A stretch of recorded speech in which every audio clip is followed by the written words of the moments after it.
فقد قال الله الحكيم في القرآن الكريم بسم الله الرحمن الرحيم إنا أعطيناك الكوثر فصل لربك وانحر إن شانئك هو الأبتر صلوات محمد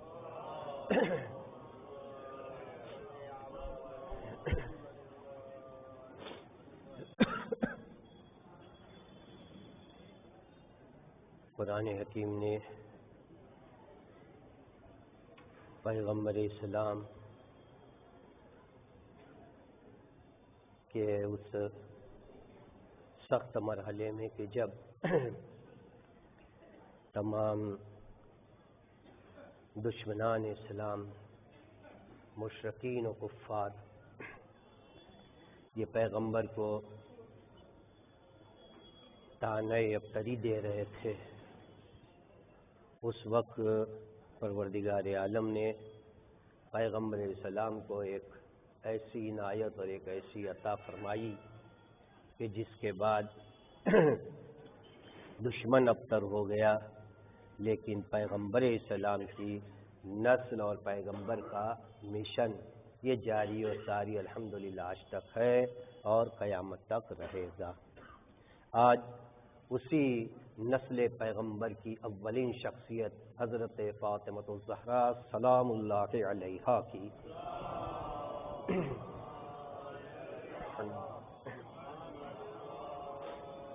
ولادت باسعادت کے موقع پر میں خود اپنی طرف سے آپ تمام مومنین کرام کی طرف سے ہماری امام زمان عجل اللہ تعالی فرجہ شریف کی خدمت میں آپ کی جدہ ماجدہ کی ولادت باسعادت کے پرمسرت پر مبارکباد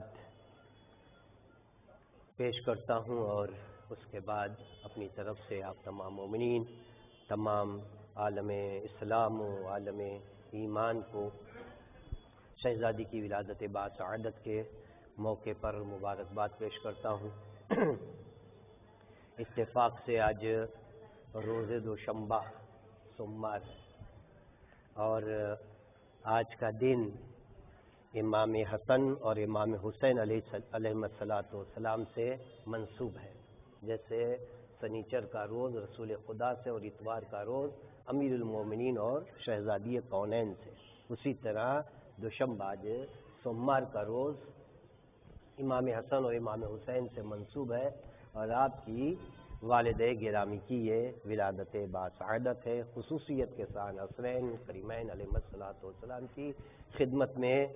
آج کی ولادت باسعادت کی مبارکباد پیش کرتا ہوں، اور وہ ہستی اور وہ ذات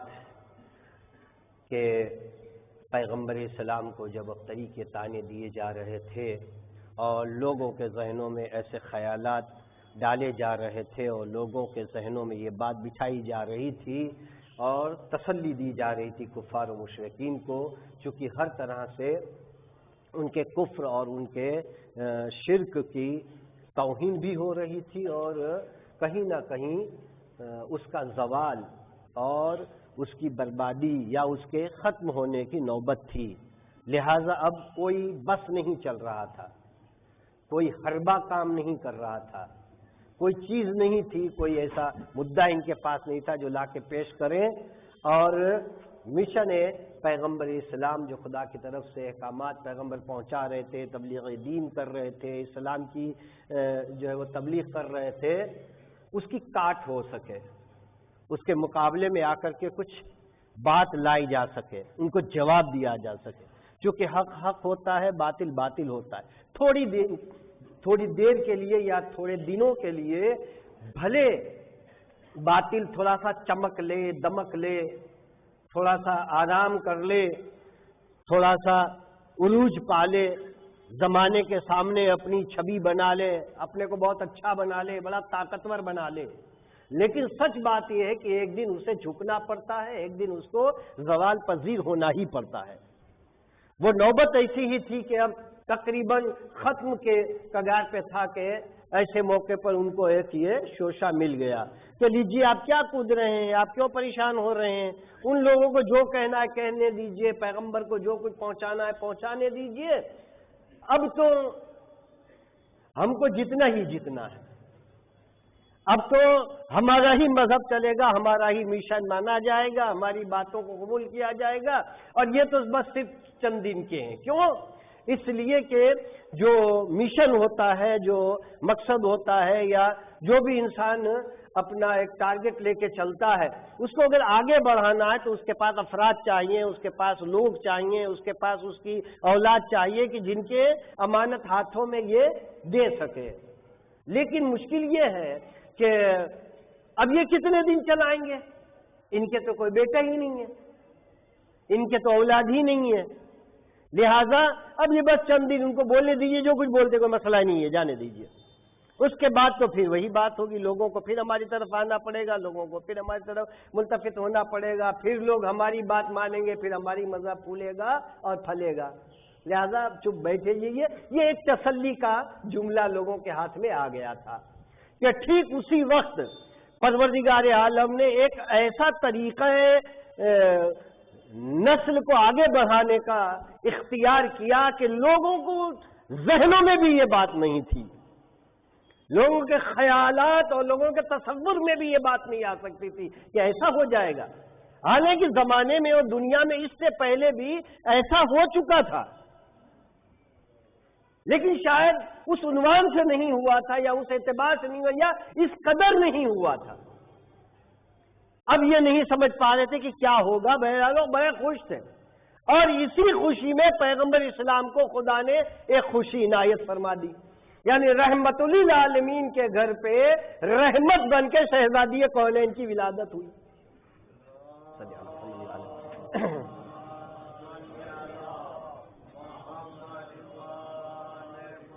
اچھا، کہیں نہ کہیں پہ خداوند عالم کی نشانیاں جب ظاہر ہونے لگتی ہیں تو کفر بوکھلاتا ہے، گھبراتا ہے، پریشان ہوتا ہے، حیران و ششدر رہ جاتا ہے، کچھ نہ کچھ اس کو اثرات ایسے لگتے ہیں کہ کچھ ہو سکتا ہے۔ اسی وجہ سے جب شہزادی کی ولادت کے آثار، یا یہ کہیے کہ ولادت کا موقع، تو ایسے موقع پر پوری طریقے سے انسانیت کے اصول کے اوپر اور اسی کے تحت ملکۃ العرب نے اپنے نمک خاروں کے یہاں یہ پیغام بھی بھیجا کہ بھئی میرے یہاں ایسا موقع ہے، خواتین آئے ہیں، ہمیں ضرورت ہے ان کی، مگر کیا ہوا؟ نہیں، آپ نے ہماری مرضی کے خلاف ایک غریب سے شادی کر لی جس کے پاس کچھ نہیں تھا، اور آپ ملکۃ العرب تھی، بڑے بڑے ثروت مند لوگ اور بڑے بڑے عمرہ کے آپ کے یہاں رشتے آئے، آپ نے ٹھکرا دیے، تو اب جھیلو، اب آپ جانو اور آپ کا کام جانے، ہم سے کوئی مطلب نہیں ہے۔ آپ نے ہماری نہیں مانی، ہم آپ کی نہیں مانیں گے، کوئی مدد نہیں ہوگی، کوئی نہیں جائے گا، بالکل بائیکاٹ۔ خدا نے کہا ٹھیک ہے، یہ بھی میری کنیز خاص کی آمد اور اس کی طہارت کی ایک دلیل بن جائے گی کہ جس کی ولادت کے موقع پر کسی عام خاتون کا ہاتھ نہیں تھا۔ اتنا ہی نہیں، بلکہ کسی ایسی عورت اور کسی ایسی خاتون کا ہاتھ نہیں ہوگا جو دنیا میں موجود ہو۔ جتنی بھی خواتین ایسے موقع پر آئیں گی وہ سب ہم جنت سے بھیجیں گے، سب جنتی ہوں گی، سب باوقار ہوں گی، سب باحیثیت ہوں گی، کتنی تو اس میں باعصمت ہوں گی، معصومہ ہوں گی۔ بھائی معصومہ ہو جبھی تو معصومہ کی ولادت کے کام انجام دیے جائیں گے، لہذا اس میں جناب مریم کو بھی بھیجا گیا۔ جائیے، اب ان لوگوں نے یہ سمجھ لیا ہے کہ میری کنیز خاص کے آنے کے موقع پر ان کی والدہ گرامی کو پریشان کیا جائے۔ انہیں معلوم نہیں یہ بھی قدرت کا ایک راز تھا، تاکہ یہ افراد کوئی بھی جو بغض و کینہ رکھتے ہیں وہ ولادت شہزادی کونین کے موقع پر نہ آئے۔ ان کا ہاتھ ہی نہ لگے اسے، بالکل پاک صاف جیسے۔ حد یہ ہے کہ جو چیزیں دنیا میں موجود تھی ہم اسے بھی استعمال نہیں کریں گے۔ تم یہ سمجھتے ہو کہ تمہاری موجودگی ولادت کا باعث بنے گی اور تبھی یہ سارے کام اور سارے امور انجام دیے جائیں گے؟ تو سنو، تم ہو۔ ولادت کے موقع پر اہم ترین چیز پانی طہارت کے لیے کا یہ تو خود ہی طاہرہ ہے۔ ارے طاہرہ کیا مطہرہ ہے، یہ پاک بھی ہے، جو اسے وابستہ ہو جائے وہ پاک ہو جاتا ہے۔ تو ہم تمہارے اس پانی کو بھی نہیں استعمال کریں، وہ بھی ادھر سے خاص 10 حوروں کا انتظام ہوا۔ لیجئے، آپ کوزہ اٹھائیے، آپ کپڑا اٹھائیے، آپ یہ پھول لے جائیے، آپ یہ خوشبو لے جائیے، آپ یہ خوان لے جائیے، آپ یہ تھال لے جائیے، آپ یہ ساری چیزوں کو لے کر کے دنیا میں جائیے، تاکہ جب میری کنیز خدیجہ کے گھر آپ لوگ جائیں تو کسی چیز کی کمی نہ ہونے پائے، کوئی چیز دنیا کی اس میں لگنے نہ پائے۔ ان لوگوں کو چھوڑ دو، ان خواتین کو چھوڑ دو، ان کو بڑا غرور ہے اپنی کثرت پہ، اپنے وجود اور اپنے موجود ہونے پر۔ تو ہم بھی انہیں یہ بتائیں گے کہ تمہاری وجہ سے ہمارے کوئی کام رک نہیں پاتے ہیں، ہم چاہیں تو اسے پورے کر سکتے ہیں، تمہاری ضرورت بھی نہیں ہے۔ ہاں، اگر تم آتی تو تمہاری خوش نصیبی ہوتی، نہ خدیجہ کی نہ فاطمہ کی، کہ تم ان کی خدمت کرو، تم ان کے امور میں، تم ان کے سخت وقت میں کام آؤ، یہ تمہاری خوش نصیبی ہوتی ہے، تمہارا ثواب کا باعث بنتا۔ لیکن خیر، اگر نہیں تو پھر نہیں، انتظام بھی ہم اسی طرح کریں گے۔ خواتین کو بلا بھیجا، نہیں آئیں، خداوند عالم نے ادھر سے حوریں بھیج دی، خاص خواتینوں کو بھیجا۔ اچھا، آ کر کے بھی جناب خدیجہ نے جب دیکھا تو آپ لوگ کون ہیں؟ ارے بھائی آ گئی اور آ کر کے سٹاسٹ جو چاروں طرف بیٹھ گئی، آپ کون لوگ ہیں؟ گھبرائے نہیں خدیجہ، ہم کو اللہ نے بھیجا ہے، اللہ نے ہمیں بھیجا ہے، کس لیے؟ آپ کی امور خانہ وری کے لیے، یعنی اس وقت جو آپ کو کام یا جو سختی آپ کو درپیش ہے اس کے اور ان امور کو انجام دینے کے لیے ہم کو بھیجا گیا ہے۔ اور بغیر پوچھے سب نے اپنا تعارف بھی کرایا، سارے انسانوں کی ماں بھی آ گئی، دادی بھی آ گئی، اور جس پہ خواتین عالم فخر کرتی ہیں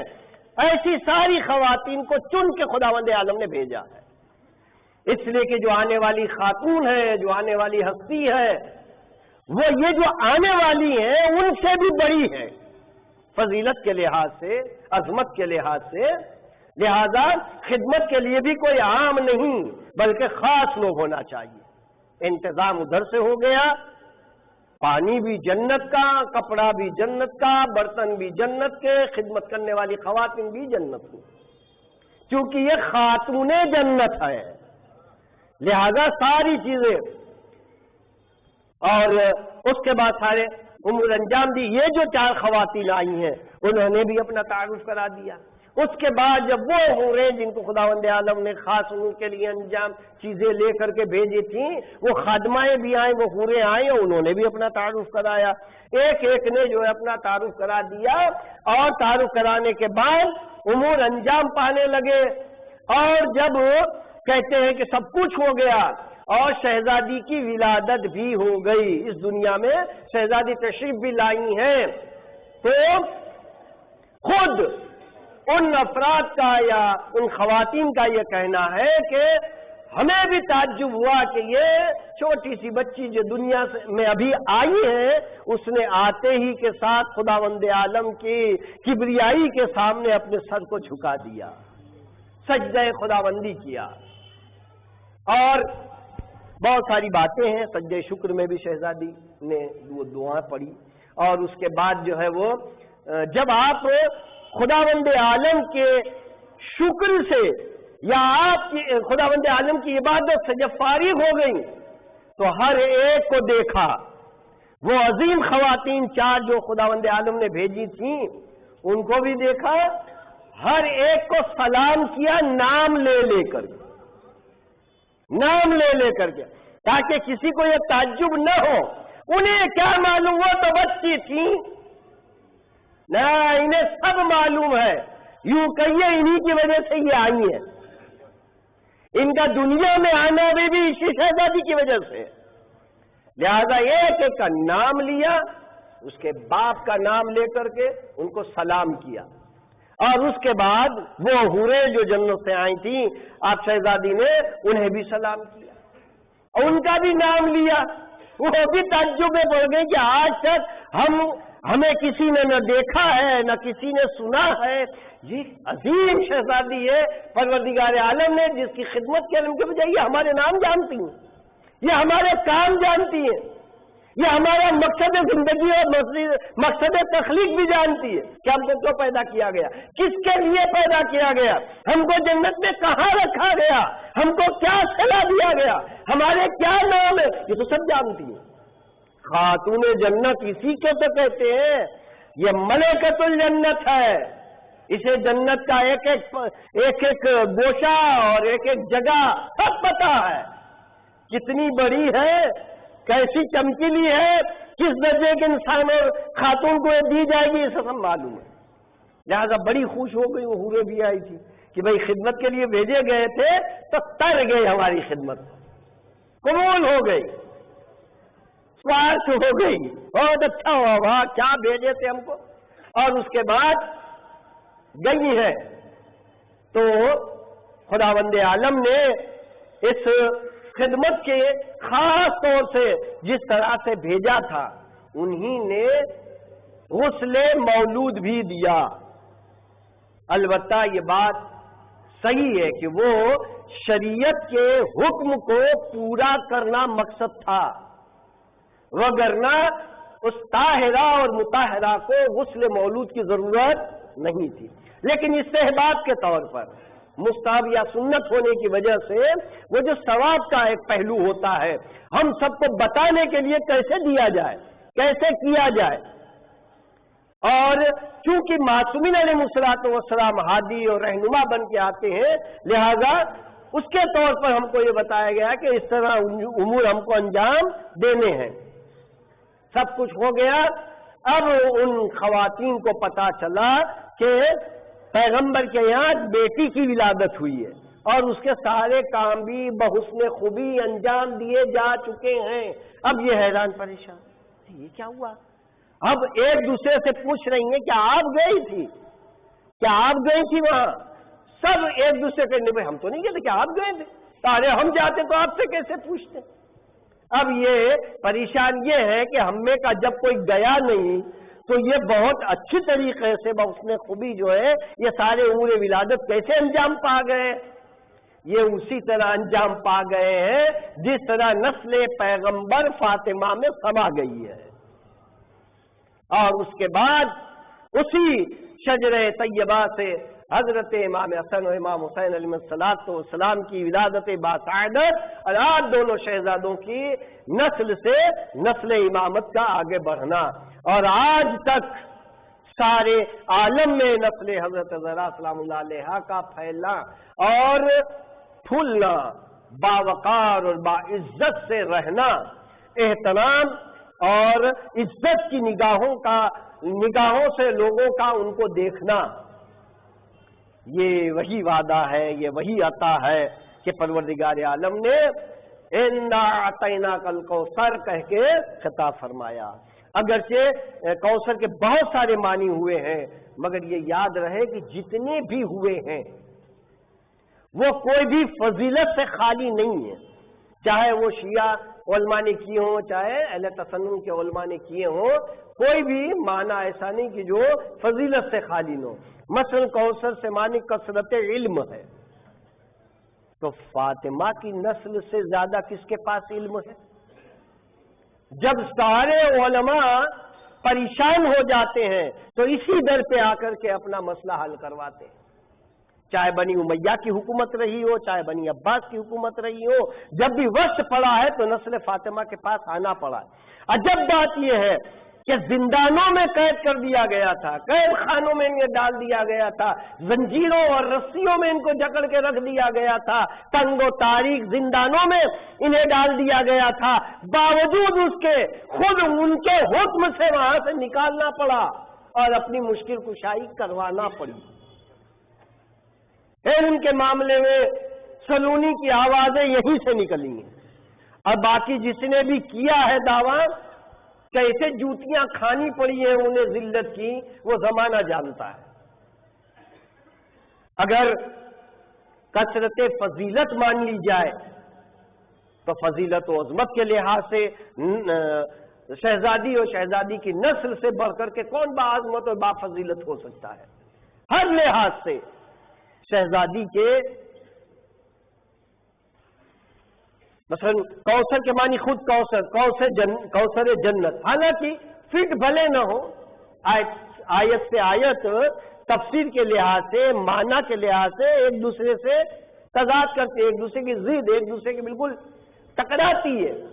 مگر معنی کیا لوگوں کے تو کیا ہے کہ بھئی یہ کوثر اِنَّا کل کوثر، یہ کوثر وہ جنت والا کوثر۔ تو اتفاق سے وہ جنت والا کوثر بھی اگر مسلمان جائیں گے تو وہاں بھی فاطمہ کے شوہر ہی کو پلانے والا پائیں گے، وہاں بھی فاطمہ کے شوہر ہی کے ہاتھ سے ملے گا۔ اگر جنت میں جانا ہے تو وہاں بھی جوانان جنت کے سردار فاطمہ ہی کے بیٹے ہیں۔ حد تو یہ ہے کہ جنت میں جانے کے لیے پورے صراط پار کرنا ہوگا، پروانہ دست علی لیے بغیر کوئی پار نہیں کر سکتا۔ ہر لحاظ تو ہر جگہ فاطمہ ہی فاطمہ ہے،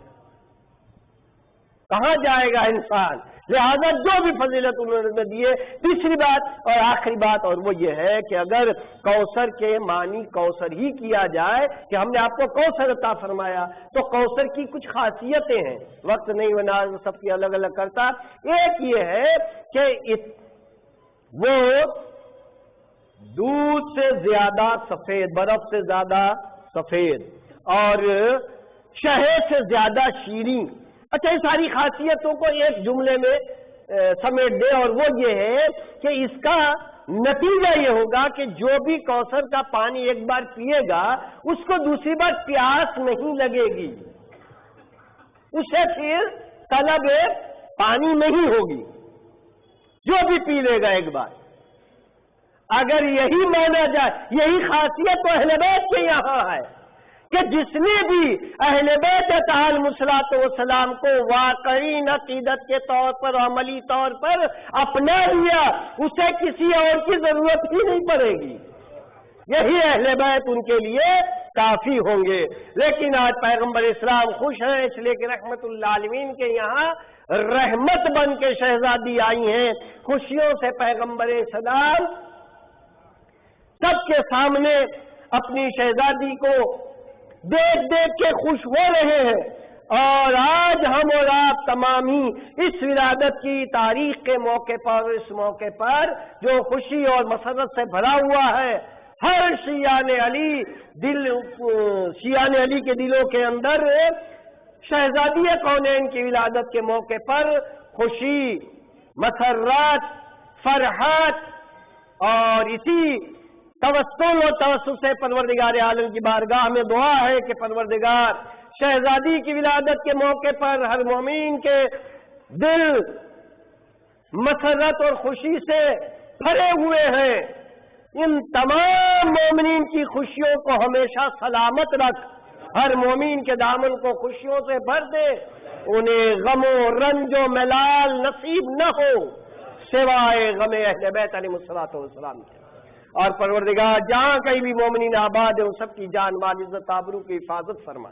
جو پریشان حال ہے ان کے پریشانی کو دور فرما، جو مقروض ہیں ان کا قرض کو ادا فرما، جو بیمار ان کو شفاء کامل عاجل عنایت فرما، بے اولاد کو اولاد، بے روزگار کو روزگار عنایت فرما۔ پروردگار اس پرآشوب زمانے میں اور یہ سخت حالات میں جو مومنین اور جو مسلمین ظالموں کے ظلم کے شکنجے میں گرفتار ہے اور بے جرم و خطا قید و بند کی زندگیاں گزار رہے ہیں، پروردگار ان کے ان قید اور ان ظلم سے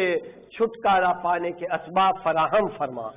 اور جو بے سر و سامانی کے باوجود دشمن سے ٹکر لے رہے ہیں، برسر پیکار ہے، پروردگار ان کی نصرت فرما، ان کو ہمت اور حوصلے عنایت فرما، ان کو کامیابی و کامرانی عنایت فرما، کامیابی و کامرانی کا راز اور صحیح معنی میں جو کامیابی ہے وہ عنایت کرنے کے لیے تیری آخری حجت اور ہماری آخری امام کا جلد سے جلد ظہور فرما، ہم سب کو امام کے ناصر مددگار میں شمار فرما۔ ربنا تقبل منا انك انت السميع العليم بحق محمد وآله الطاهرين۔ بسم الله الرحمن الرحيم۔ ان الله وملائكته يصلون على النبي يا أيها الذين آمنوا صلوا عليه وسلموا تسليما۔